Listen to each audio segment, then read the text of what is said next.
Labor Day, A Fable of Equity, by Jason Rohrer. Read by William Salyers. The feasts were laid on lawns, the work of days. The people gathered by the temples, sweet anticipation in their hungry mouths. And then, of course, they came, the harpies cruel, the winged bitches swooping airborne down upon the happy scene. The joyous wept. The harpies went about their work with smug, devout, complacent faces. From the sky their shitting scattered all, befouling meats and cakes and fruits and wine. All that was good, now smeared and dripping, blasted by the beasts, insulting sky and earth alike with their disgusting, spiteful ways. The people cringed, hid under tables, cursed the things that came but only to despoil what they could not themselves appreciate. For harpies don't partake of human nourishment, but live on coins they find in city gutters dropped, or monies stolen from the pockets of poor pipers, players, and the ragged like. Their desecration done, the vile things fled the scene, rose up as lamentation grew below them in their wake, as always did. The people cried and shook their fists, and went back to their kitchens to prepare themselves more food, though knowing that the harpies would be back. And then a finger pointed up. A harpy flew back down alone, without her sisters now, her palms up as to say, "No quarrel now, but parley. Let us speak." The children screamed again, the women cursed, and men irresolutely stood to see what further violation of their day would come from this unholy creature's talk. "You know me," said the thing. "I am but one of you, a cook like you, grown smarter now. Take care you don't waste all your time this way, and bake and fry and chop and char for no good reason but to please yourselves. I can't eat this weird stuff you make, as you well know. Oh, give us harpies what we like, and then we'll get along quite well. Make food to sell, and we will take our tithe from that, and you won't end up eating shit that we have had to pour upon your foolish plans. For we know better than the kind of dummies who would spend the precious hours of day and night in unremunerative toil. Do you remember, temple cooks, when priests enslaved your kind, enforcing that if you would cook at all, you'd cook around the clock and still not get to keep a mouthful for yourselves? And who was that, I ask you, who rose up into the air and shat on priestly fare?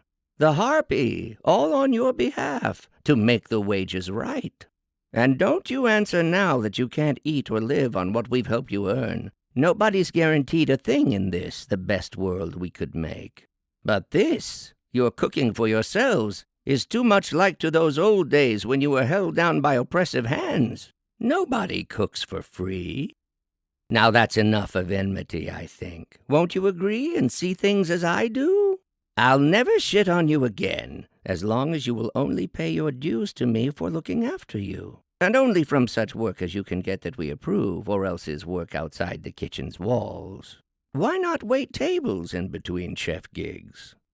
The people stood, amazed to hear such cant from one who bald-faced knew they knew what she knew too, that chef gigs, few and far between, would fair describe.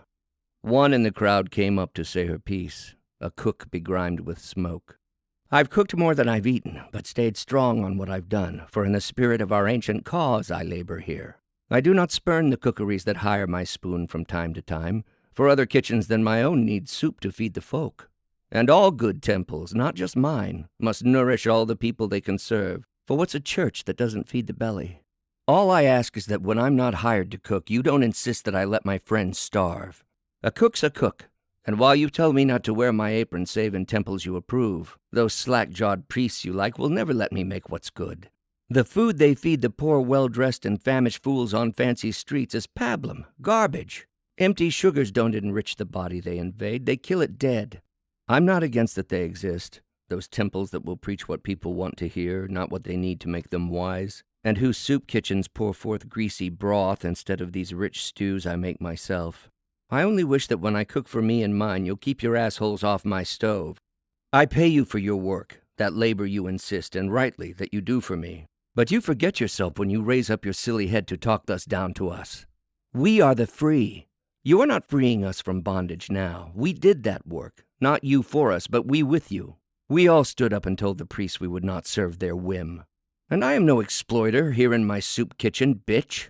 I serve myself and those who'd eat what I dish up, that they might walk the world with bellies full of goodness. You have risen past your station, Harpy, when you say to me that you know best what I should cook and where. Here I'm the priest, and I the cook as well to serve the poor. And I have news for you that condescend to me. What's that? The Harpy asked, arms folded, one clawed foot a-tapping on the ground. Just this, the cook said, brandishing a carving knife. Since you've denied the meal we've cooked, I think we'll have to eat what gods provide. And there and then, in seizing her, the people did what people do when those who should look out for them look down on them instead. They trimmed her wings and ate them. And to boot, they stuffed an apple up the Harpy's ass to keep her shit where it belonged. And then she walked with bandaged shoulders home, not flying now. It happened once in just this way, and now it may just happen once again. For this world, even in its old mythologies, repeats. And to be free, friends, so do we.